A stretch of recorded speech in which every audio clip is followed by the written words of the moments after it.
இன்னைக்கு நம்ம meal maker வச்சு ஒரு குழம்பு ஒன்று பார்க்கலாம். அதுக்கு நல்லா காஞ்சிருக்கு. இந்த வெங்காயத்தை நல்லா வதக்கி எடுத்துக்கலாம். குழம்புக்கு தேவையான கல்லுப்பு இதிலே சேர்த்துக்கலாம். ஒரு பச்சை மிளகாய், 4-5 பூண்டு, 2 காஞ்ச மிளகாய். இதை நல்லா நம்ம வதக்கிக்கலாம். இப்போ வெங்காயம் நல்லா வதங்கிருக்கு.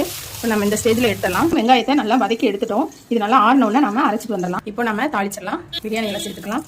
பட்டை, பத்திரி, லவங்கம், நாம் ஊற வச்சிருந்த மீல் மேக்கரை இதை சேர்த்துக்கலாம். இது நல்லா ஃப்ரை ஆகட்டும். மூடி வச்சிடலாம். நல்லா வேகட்டும். குழம்புக்கு தேவையான தக்காளி எடுத்துருக்கோம். ஒரு ஏலக்காய் போட்டலாம். இதை அரைச்சிட்டு வந்துடலாம். நம்ம தக்காளி அரைஞ்சிருச்சு. இதில் சேர்த்துடலாம்.